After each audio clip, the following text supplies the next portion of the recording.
రాష్ట్రంలో కూడా మొదటి ఆశాజ్యోతి బడుగు బలహీన వర్గాల ఆశాజ్యోతి మరి బీసీలకు భారత రాజ్యాంగంలో ఏవైతే హక్కులు పొందుపరిచినారో ఆ హక్కుల కోసం బీసీలకు చెందే విధంగా విద్యా ఉద్యోగ ఆర్థిక రాజకీయ రంగాల్లో అన్ని రంగాల్లో హక్కులు ఉండాలని అందరినీ చైతన్యం చేస్తూ విద్యార్థులకు ముఖ్యంగా స్కాలర్షిప్లు ఫీజు రియంబర్స్మెంట్స్ ఇవి ఉంటే విద్యాపరంగా ముందుకు కొనసాగుతూనే రాజకీయంగా కొట్లాడతారని చెప్పేసి హాస్టళ్ల అభివృద్ధి కోసం విద్యార్థులను వెంట ఉండి అవి స్కాలర్షిప్లు రిలీజ్ అయ్యే విధంగా పోరాటాలు చేశారు.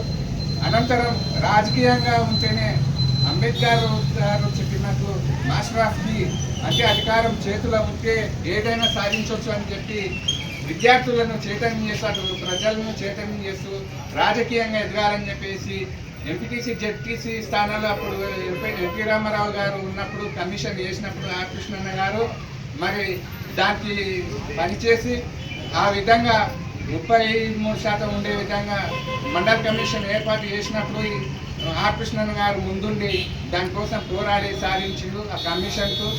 తద్వారా ఆ ఫలితంగానే నేడు అమలవుతున్నాయి.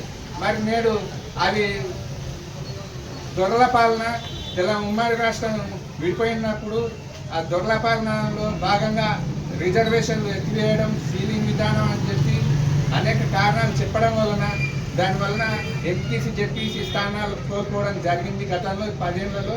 మళ్ళీ అవి కాంగ్రెస్ ప్రభుత్వం కామారెడ్డి డిక్లరేషన్లో ప్రకటించడంతో 42% రిజర్వేషన్లు అంటే కాదు 50% ప్రకటించే వరకు ఉండాలని చెప్పేసి అన్న పోరాటాలు చేస్తూ ఉన్నాడు. అదే సందర్భంలో మరి రాజ్యసభ సభ్యులుగా 2 సార్లు పదవులు అనుభవించిండు. రాష్ట్రం ఏర్పడినప్పుడు ఎమ్మెల్యేగా టీడీపీ నుంచి పోటీ చేసి గెలిచినప్పటికీ కూడా ఏ పార్టీలో పనిచేసినా ఏ పదవిలో ఉన్న ఆర్ కృష్ణ గారు ఆ పార్టీకి సిద్ధాంతాలు ఏమున్నా పక్కన పెట్టి నా బీసీలు ముందుండాలి అని బీసీల కోసం మొదటగా పనిచేసి ఆ పార్టీకి వ్యతిరేకంగా అయినా సరే మాట్లాడి పేపర్ స్టేట్మెంట్ ఇచ్చి నా బీసీల కోసమని పనిచేసి నాకు గొప్ప వ్యక్తి. అతను పదవులను ఆశించే వ్యక్తి కాదు, అతన్ని పిలిచి పదవులు ఇచ్చిన పార్టీలో మనం చూస్తూ ఉన్నాం. నేటి వరకు కూడా ఆయన బీసీ సిద్ధాంతాన్ని నమ్ముకున్నారు కాబట్టి ఏ పార్టీలో ఉన్నా ఆ పార్టీకి వ్యతిరేకంగా మాట్లాడైనా సరే బీసీల హక్కులకు రాజ్యాంగబద్ధంగా ఉన్నటువంటి హక్కులను కాపాడే దిశగా ఆయన పోరాడుతూ ఉన్నారు. ఆయనకు 71 సంవత్సరాలు ఆయన వయసు మించి కూడా పని చేస్తూ ఉన్నాడు. విద్యార్థులను ఎంచేసుకొని పోరాటాలు చేసి ఆయన తరం విద్యార్థులు అందరూ ఆదర్శం తీసుకోవాలి.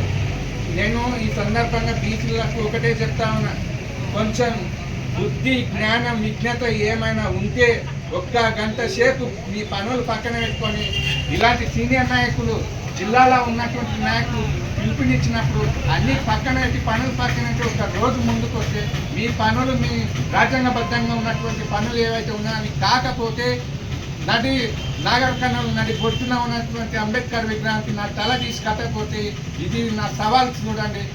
ప్రతి ఒక్క బీసీ బిడ్డకి నేను సవాల్ చూస్తున్నా. మీరు 1 గంట సేపు పని పక్కన పెట్టి నీ హక్కు కోసం కొట్లాడు.